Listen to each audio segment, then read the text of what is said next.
Airport থেকে শুরু হয়, মানে প্রবাসী আসছে এর কাছ থেকে কে কিভাবে খাবলা মারে খাবে। তা আমি চিন্তা করছি একটা প্রশ্ন উত্তর যদি দিত এটাই দেব। এই প্রশ্ন করি বেচারা আমার এসে জোর করে প্রশ্নটা দিছে। আমার বাবার টাকায় আমি প্রবাসে যাই, আমি দীর্ঘ 18 বছর প্রবাসে কাটাই। আমার 3 বোন এবং 2 ভাই, আমি পরিবারের বড় সন্তান। আমার উপার্জন অর্থের দ্বারা 3 বোনের লেখাপড়া করার এবং 1 ভাইয়ের লেখাপড়ার যাবতীয় খরচ বহন করি এবং সংসারের যাবতীয় খরচ বহন করি। এই 3 বোনের বিবাহের যাবতীয় খরচ আমি বহন করি। আমার উপার্জিত অর্থের দ্বারা সকল সম্পত্তি অর্জিত হয়। আমার অর্থের দ্বারা 50% জমি ক্রয় করা হয়। আমি বলেছিলাম ওই সম্পত্তি আমার এবং আমার বাবার নামে ক্রয় করার জন্য, কিন্তু আমার বাবা ওই সম্পত্তি আমার নামে না রেখে মার নামে এবং বাবার নামে ক্রয় করে, কিন্তু আমার দাবি ছিল আমার নামে এবং আমার বাবার নামে ক্রয় করার জন্য।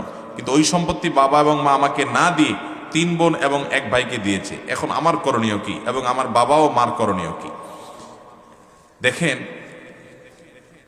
এই প্রশ্ন শত শত ফ্যামিলির, বিশেষ করে প্রবাসীদের প্রতি যে পরিমাণ জুলুম আমাদের দেশে করা হয়, শুধুমাত্র পরিবারের লোকরা জুলুম করে তা না, ওই এয়ারপোর্ট থেকে শুরু হয়। ঠিক না বেঠিক? এয়ারপোর্ট থেকে শুরু হয়, মানে প্রবাসী আসছে এর কাছ থেকে কে কিভাবে খাবলা মারে খাবে।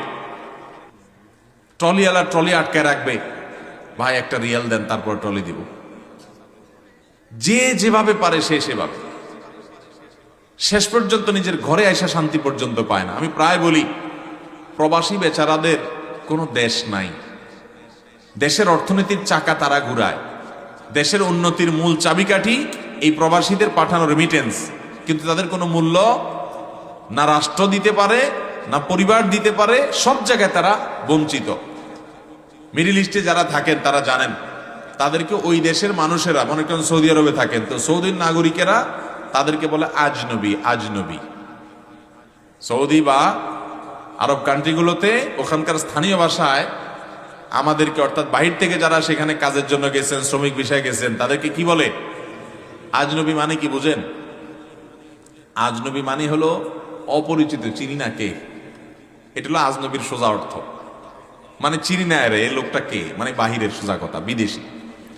তাহলে সৌদিয়ানরা তাদেরকে দেশি স্বীকার করে না, বলে আজনবী। আজনবী মানে বিদেশি। আর দেশে আসার পরে রাস্তাঘাটে যাবেন, দোকানে যাবেন, পাঠে যাবেন, আপনজন দেখবেন, আত্মীয়স্বজন, পরিচিত অপরিচিত সবাই আপনারা বলবেন বিদেশি আসছে, বিদেশি। এই বেচারার দেশটা তাহলে কোথায়? সৌদি আরব যায়, তারা বলে আজনবী, ঠেলে দেয়, এটা আমাদের দেশের না। আবার দেশে আসলে দেশের লোকরা বলে কি? বলে বিদেশি আসছে। তাহলে এই প্রবাসী বেচারার দেশটা কোথায়?